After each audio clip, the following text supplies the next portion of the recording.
శ్రీకృష్ణుడు నెమలి పింఛాన్ని ఎందుకు ధరిస్తాడు అంటే మనం వెంటనే చెప్పే ఆన్సర్ శ్రీకృష్ణుడు అస్ఖలిత బ్రహ్మచారి. సో నెమలి కూడా అలానే, దానికి సింబాలిక్గా శ్రీకృష్ణుడు నెమలి పింఛాన్ని ధరిస్తాడు అని. కానీ ఎప్పుడైతే నెమలి రిప్రొడక్షన్ ప్రాసెస్ కూడా అన్ని పక్షుల్లాగే అని తెలిసాక దానికి మనం జస్టిఫికేషన్ ఇవ్వలేం. ఇంకో కథ ఉంది. ఆ కథ ప్రకారం శ్రీరాముడికి సీతకి సరస్సు యొక్క దారి చూపెట్టే క్రమంలో నెమలి తన ఈకలన్నింటినీ పోగొట్టుకుంటుంది. సరస్సు వద్దకు చేరేసరికి ఆ నెమలి చనిపోయి ఉంటుంది. అప్పుడు రాముడు ఆ నెమలికి వరం ఇస్తారట, నెక్స్ట్ కృష్ణావతారంలో నీ పింఛాన్ని నేను ధరిస్తాను అని. రెండు కాకుండా మరో కథ కూడా ఉంది.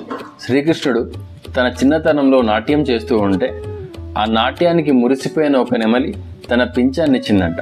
అప్పటి నుంచి శ్రీకృష్ణుడు ఆ నెమలి పింఛాన్ని ధరించడం స్టార్ట్ చేశారంట. మనం పైన చెప్పుకున్న 3 కథల్లో ఒక లాజికల్ కనెక్షన్ అనేది ఎస్టాబ్లిష్ చేయడం కొంచెం కష్టంగా ఉంది. సో ఒక రీసెర్చ్ చేయాల్సి వచ్చింది దీని మీద. Let's unlock it. వీడియోని స్టార్ట్ చేసే ముందు నేను మీతో ఒక విషయాన్ని షేర్ చేసుకోవాలి. నెమలి అనే పక్షి పుట్టింది మన భారతదేశంలోనే. ఆ తర్వాత వివిధ దేశాలకు ఇది ఎక్స్పోర్ట్ చేయబడింది. ఇప్పుడు మీకు చెప్పే విషయాల్లో ఇతర విశ్వాసాలు, ఇతర మతాల నుండి కొన్ని ప్రస్తావిస్తాను. అంత మాత్రాన అది మన థాట్ కాదని, మన ఫిలాసఫీ కాదు అని మాత్రం అనుకోవద్దు. ఎందుకంటే ఎలా అయితే నెమలి ఇక్కడ నుంచి ఎక్స్పోర్ట్ చేయబడిందో ఆ థాట్ కూడా అలానే ఎక్స్పోర్ట్ చేయబడింది అని మాత్రమే అనుకోండి, అంతే. ఇక విషయంలోకి వస్తే, నెమలి అనేది కేవలం భారతదేశంలోనో లేకుంటే భారత సంస్కృతిలోనో కాదు, ప్రతి దేశంలో నెమలికంటూ ఒక గుర్తింపు ఉంది. ఫర్ ఎగ్జాంపుల్, ఇస్లాంలో ఒక కథ ఉంది. నెమలి అల్లా కోసం 70,000 సంవత్సరాలు తపస్సు చేసిందంట. దాని తపస్సుకి వరంగా అల్లా ఒక అద్దాన్ని ఇచ్చాడంట. ఆ అద్దంలో తన అందాన్ని చూసి మురిసిపోయిందంట. అప్పటి నుంచి అల్లాకు ప్రతిరోజు 5 సార్లు ప్రే చేయడం స్టార్ట్ చేసిందంట. ఆ 5 సార్లు ప్రే చేయడమే ఇప్పుడు ఇస్లాం మతస్థులు 5 సార్లు నమాజ్గా చేస్తున్నారని ఒక కథ ఉంది. మన పురాణాల ప్రకారం నెమలి ఎలా పుట్టిందో తెలుసుకుంటే ఆశ్చర్యపోతాం. కద్రువ నుండి తన తల్లిని కాపాడడం కోసం గరుత్మంతుడు స్వర్గానికి వెళ్ళి అమృతాన్ని తెచ్చే సమయంలో గరుత్మంతుడిని ఆపాలనే ఉద్దేశంతో ఇంద్రుడు వజ్రాయుధాన్ని ప్రయోగిస్తాడు. దానితో అతని యొక్క ఈక భూమి మీద పడుతుంది. అక్కడ ఎన్నో ఔషధులతో పాటుగా ఈ నెమలి పుడుతుంది. అందుకే నెమలికి పాముల యొక్క విషాన్ని తట్టుకునే శక్తి ఉంది. నెమలికి మరో పేరు మయూరం. మయూరం అంటేనే అర్థం కిల్లర్ ఆఫ్ స్నేక్స్ అని. గరుత్మంతుణ్ణి వాహనంగా చేసుకున్న విష్ణుమూర్తి తన కృష్ణావతారంలో నెమలి పింఛాన్ని ఎందుకు ధరించాడో ఒకసారి చూద్దాం. కృష్ణావతారం యొక్క గొప్పతనాన్ని తెలిపేవి 2.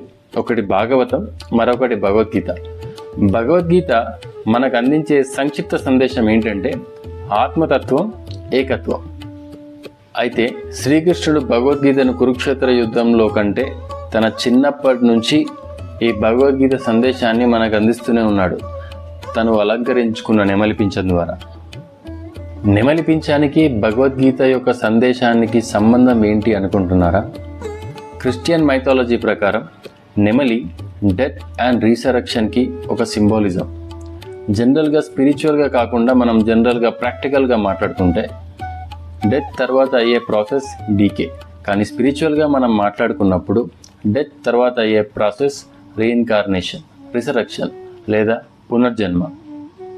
అయితే ఈ పునర్జన్మ అనేది కేవలం జీసస్కి మాత్రమే కాకుండా ఈ సృష్టిలో ప్రతి ఒక్క జీవికి ఉంటుంది. డెత్ అండ్ రీఇన్కార్నేషన్కి పికాక్ని ఎలా లింక్ చేస్తున్నారు అంటే, పికాక్ తన 25 ఏళ్ళ లైఫ్ స్పాన్లో ఎవ్రీ 7 మంత్స్కి ఒకసారి తన ఫెదర్స్ని వదిలించుకుంటుంది, మళ్ళీ తిరిగి క్రియేట్ చేసుకుంటుంది. So just like death and reincarnation or resurrection, soul being the same.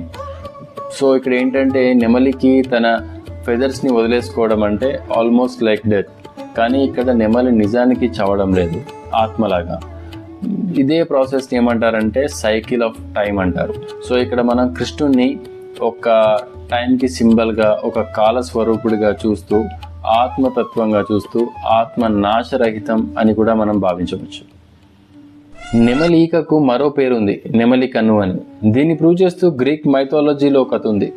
జియూస్ భార్య అయిన హెరా తన భర్త గదిలో 1000 నెమలీకలను పెట్టించిందట తను చూసుకోవడానికి. ఈ స్టోరీని మన వైపు ట్రాన్స్ఫార్మ్ చేసుకుంటే శ్రీకృష్ణుడు ధరించిన నెమలిక ఓమ్నిసియంట్కి సింబాలిజం. ఓమ్నిసియంట్ అంటే ఒకే దగ్గర నుంచి విశ్వాన్ని మొత్తం చూసేవాడు అని అర్థం. చిన్నప్పుడే యశోదాకి ఈ విశ్వం మొత్తం చూపించిన కథ మనకు తెలిసిందే. శ్రీకృష్ణుడికి నెమలికి మరో పోలిక కూడా ఉంది. నెమలి పాములను తినే ప్రాసెస్లో వాటి విషాన్ని కూడా తింటూ ఉంటుంది. విషాన్ని తిన్నప్పుడు నెమలికి ఏం కాకపోగా ఆ విషాన్ని తన బాడీలో రంగులుగా మార్చుకుంటుంది అని ఒక కథ. అంటే ఆ ఫెదర్స్కి రంగులు రావడం, తన బాడీలో అంతా షైనీ కలర్ రావడానికి కారణం తను మలుచుకున్న విషమే అని చెప్పి ఒక కథ. సిమిలర్గా శ్రీకృష్ణుడు కూడా తనకు పాలిచ్చి చంపడానికి వస్తున్న పూతనని తన పాలు తాగుతూ ప్రాణాన్ని హరిస్తున్నప్పటికీ కూడా తనకు చివరిగా కల్పించింది వైకుంఠ ప్రాప్తి. అంటే ఎదుటి మనిషి నెగిటివ్ ఉద్దేశంతో వచ్చినా కూడా మన ఉద్దేశం మాత్రం ఎప్పుడు సరిగ్గా ఉండాలని చెప్పేసి ఒక సింపుల్ హిడెన్ మెసేజ్ ఇందులో ఉంది.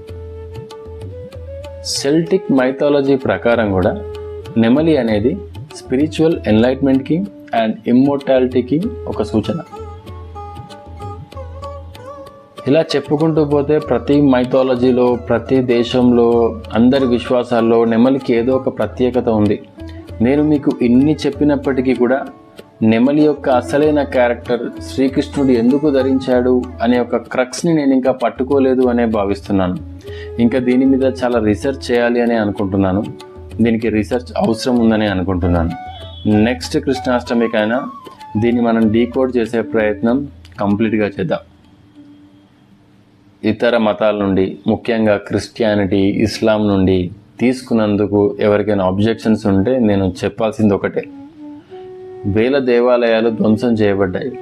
లక్షల గ్రంథాలని కాల్చేశారు, బూడిద చేశారు. మరికొన్ని లక్షల గ్రంథాలను ఈ దేశం నుంచి తరలించారు. ఏ గ్రంథంలోని అంశాలు బైబిల్లో పెట్టారో, ఏ గ్రంథంలోని అంశాలు ఖురాన్లో పెట్టారో మనకు తెలీదు. ఏ గ్రంథంలోని అంశాలు గ్రీక్ వాళ్ళు మైథాలజీ ప్రిపేర్ చేసుకున్నారో, వాళ్ళు ఏం అనువాదం చేసుకున్నారో కూడా మనకు తెలియదు. కాబట్టి అన్నీ కూడా ఇక్కడ నుంచి పుట్టినాయి, ఈ దేశం నుంచి పుట్టినాయి, ఈ ధర్మం నుంచి పుట్టినాయి అని నేను భావిస్తున్నాను. కాబట్టి అక్కడ నుంచి తీసుకున్న రెఫరెన్సెస్ తప్పు కాదు అని నేను అనుకుంటున్నాను.